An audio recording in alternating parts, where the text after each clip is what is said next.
Mainit na balita, muling magsasagawa ng 3 araw na tigil pasada ang grupong Manibela. Magsisimula yan sa Miyerkules, April 15 hanggang Biyernes, April 17. May ulat on the spot si Salima Refran. Sam? Trafiko ni 3 araw na nationwide transport strike ang inanunsyo ngayong umaga ng grupong Manibela. Magsisimula yan sa Miyerkules, April 15 hanggang Biyernes, April 17. Ayon kay Manibela Chairman Mar Valbuena, kalahating milyong pampublikong sasakyan ang nagpasabi na sasali sa tigil pasada.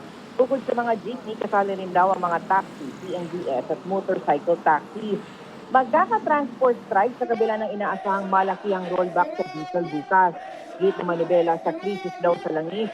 Wala raw ginagawa ang gobyerno at hinayaan lamang na kumita ang mga oil companies. Nasa 200 billion pesos na raw ang kinikita ng gobyerno at mga oil companies sa krisis na ito.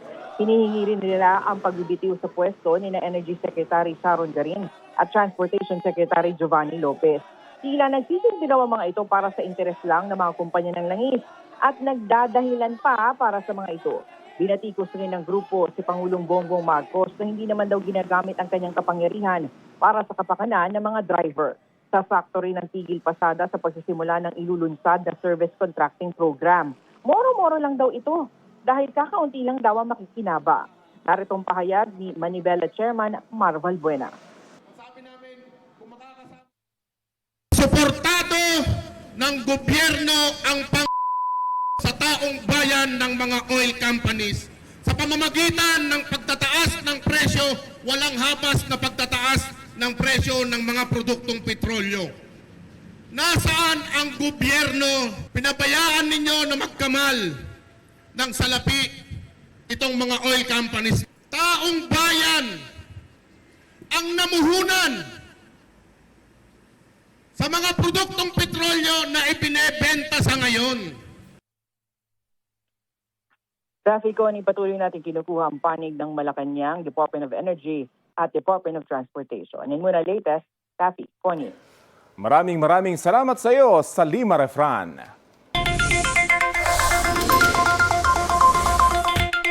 Matapos ang ilang linggong mega oil price highs ay inanunsyo po ni Pangulong Bongbong Marcos na may rollback po ngayong linggo. Una nang sinabi ni Energy Secretary Sharon Garin na mahigit 20 pesos ang rollback sa kada litro ng diesel, mahigit 4 pesos sa gasolina, habang mahigit 8 pesos sa kerosene. Sa ngayon, wala pang oil company na nag-anunsyo ng kanilang magiging rollback. Karaniwang Martes, ipinatutupad ang oil price adjustments. Sa kabila po niyan, mismong si Pangulong Marcos na ang nagsabing hindi pa ito sapat. Kaya, magpapatuloy raw ang pamahalaan sa mga hakbang para maibsan ang epekto ng mataas na presyo ng petrolyo. Nagpapatupad na ng cash aid, discounted na pamasahe sa MRT at LRT at may planong pagkontrata sa mga pampublikong sasakyan para sa dagdag kita. May mga iaanunsyo pa raw ang Pangulo sa mga susunod na araw at linggo kaugnay rito. Hindi nating hakayaang mapabayaan ang bawat Pilipino sa gitna ng mga hamong ito. Kaya tuloy-tuloy ang trabaho ng pamahalaan nang may maramdaman na ginhawa ang bawat pamilya. At yan ang tinututukan namin araw-araw. Nagbuga ng abo ngayong umaga ang Bulkang Canlaon. Ayon sa T-Box, umabot ng hanggang 400 metro ang taas ng ibinugang abo ng bulkan pasado alas 7 kanina. Sa nakalipas na 24 oras, may 3 beses ng ash emission ang naitala sa Canlaon. Nagkaroon din ng mahigit 100 volcanic earthquakes at nagbuga ng mahigit 600 tonelada ng asupre o sulfur dioxide. Nananatili sa Alert Level 2 ang Canlaon. Bawal pasukin ninuman ang 4-kilometer radius permanent danger zone ng bulkan. Super typhoon na ang binabantayang bagyo sa Pacific Ocean at patuloy po itong lumalakas. Namataan ng pag-asa ang bagyong may international name na Sinlaku, mahigit 2,000 kilometro silangan ng Eastern Visayas. Taglay po nito ang lakas ng hangin na aabot sa 215 kilometers per hour. Ayon sa pag-asa, mababa na ang tsansang pumasok ang nasabing bagyo sa Philippine Area of Responsibility dahil lilihis po ito ng direksyon. Ngayong Lunes, ridge of high pressure area ang patuloy na nakakaapekto sa Northern Luzon. Asahan muli ang mainit at maalinsangang panahon sa maraming bahagi ng bansa. Posible pa rin sa ilang lugar ang mga local thunderstorm. Base po sa rainfall forecast ng Metro Weather, may tsansa ng light to moderate rain sa ilang panig ng Cordillera, Zambales, Southern Luzon, Visayas at Mindanao. Ayon po sa Pag-asa, posibleng pumalo sa danger level na 42 degrees Celsius ang heat index ngayong Lunes sa Cotabato City. 41 degrees Celsius naman sa Cavite City, Coron, Palawan, Dumangas, Iloilo, Borongan, Eastern Samar at sa Zamboanga City. 40 degrees Celsius ang posibleng heat index o damang init sa Pasay City, Apari at Tuguegarao sa Cagayan, San Ildefonso, Bulacan at sa Tanawan, Batangas. Patay sa karambola ng mga sasakyan sa Antipolo Rizal ang isang minor de edad na rider. Ang driver ng sasakyan ng araro sa biktima at iba pang sangkot umaming nakainom. Balitang hatid ni Bam Alegre. Nagkarambola ang 4 na sasakyan sa bahagi ng Marcos Highway sa Antipolo Rizal pasado alas 6 kagabi. Kita ang mga motorsiklong nakatumba sa kalsada at may bakas ng dugo sa semento. Sa investigasyon ng pulisya, isang puting van ang nang-araro ng 3 motorsiklo. 4 ang sugatan na nagpapagaling pa sa ospital. Dead on arrival naman sa ospital ang isang rider na menor de edad. Sinisikap pang makuna ng pahayag ang pamilya ng nasawing biktima. Dahil nga po sa gusto niyang tumakas, nabangga niya din po itong motorcycle na papunta namang Southville. Nagkarambola na po yun. Naisugod po sila lahat sa Kabading Hospital. And then napag-alaman po na itong rider ng Vehicle 3 na motorsiklo is dead on arrival po siya sa hospital.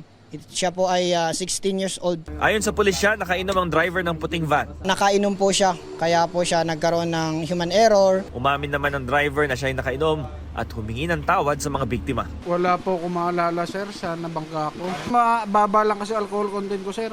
Pero mali ko po talaga eh. Kasalanan ko po talaga. Pasensya na po talaga. Sasampahan ng driver ng reklamang reckless imprudence resulting in homicide and multiple damage to property. Bam Alegre, nagbabalita para sa GMA News. Ito ang GMA Regional TV News. Sumalpok ang isang wind van sa kasalubong po nito na isang trailer truck sa Diadi, Nueva Vizcaya. Bumangga pa ang wing van sa poste at linya ng kuryente sa barangay San Luis. Sugatan ng driver at 3 sakay ng wing van. Nakalabas naman sila bago lamunin ng apoy ang truck. Ayon sa pulisya, pumalyang preno ng wing van ang sanhi ng disgrasya. Dahil po sa insidente, nawala ng kuryente at bumigat ang trapiko sa lugar. Walang pahayag ang mga sangkot sa aksidente. Bistado ang isang truck sa Tabaco Port sa Albay dahil sa illegal umanong pagtransport ng mga produktong petrolyo. Ayon sa Philippine Coast Guard, hinarang ang truck dahil napansin po ng kanilang mga tauhan na may dala itong petrolyo. Sa inspeksyon, nakita kasama ng iba pang kargamento ang ilang drum at tangke ng diesel at gasolina na may halagang mahigit ₱250,000. Wala po itong mga permit ayon sa Coast Guard. Hawak ng Philippine Ports Authority ang pahinante ng truck at ang driver na may-ari rin ng nasabing truck. Wala silang pahayag. Huli kam ang pagpasok ng lalaking yan sa likurang bahagi ng isang bahay sa Surala, South Cotabato. Maya-maya lang, makikitang hinihila niya paatras ang isang motorsiklo bago tuluyang umalis. Ayon sa uploader, pag-aari ng isang lalaking nagtatrabaho sa isang motor shop sa lugar ang tinangay na motorsiklo. Posible umanong nakalimutang ilak ang motorsiklo kaya madali itong natangay ng salarin. Pinaghahanap na ang nahuli kam na lalaki. Halos 900,000 pesos na halaga ng kush at liquid marijuana ang nasabat sa isang lalaki sa Quezon City. Ayon sa pulisya, mga kabataan po ang kadalasang parokyano ng suspect na tumangging magbigay ng pahayag. Balitang hatid ni James Agustin. Sa kanyang inuupahang bahay sa barangay Nagkaisang Nayo, Novaliches, Quezon City, naaresto ng pulisya ang 24 anyos na lalaki sa ikinasa nilang drug bypass operation. Nagugat ang operasyon sa tip na may nangyari umanong bentahan ng iligal na droga sa lugar. Nakakuha sa sospek ang 476 na gramo ng kush o high-grade marijuana at 29 na vials na naglalaman ng umano'y liquid marijuana. Sa kabuuan nagkakahalaga ito ng mahigit 898,000 pesos.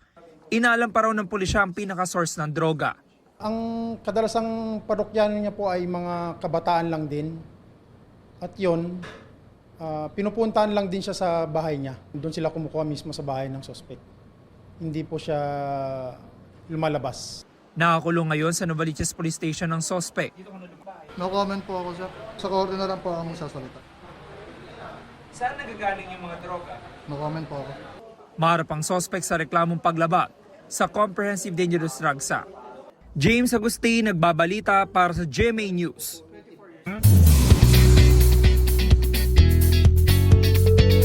Happy Monday mga mare! From teleserye and movies for the adventure naman, si Ultimate Kapuso heartthrob Miguel Tan Felix nasa Sabak sa kanyang unang hosting stint.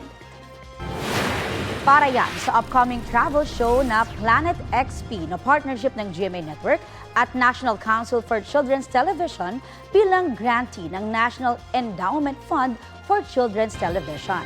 Sa Planet XP, bibisita si Miguel sa ilang komunidad para ma-experience ang iba't ibang kultura. Magagamit daw ni Miguel sa show ang mga natutuhan niya sa kanyang mga solo travel.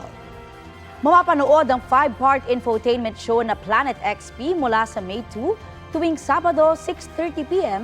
sa GMA. Matagal ko nang hinihiling na magkaroon ng isang travel show.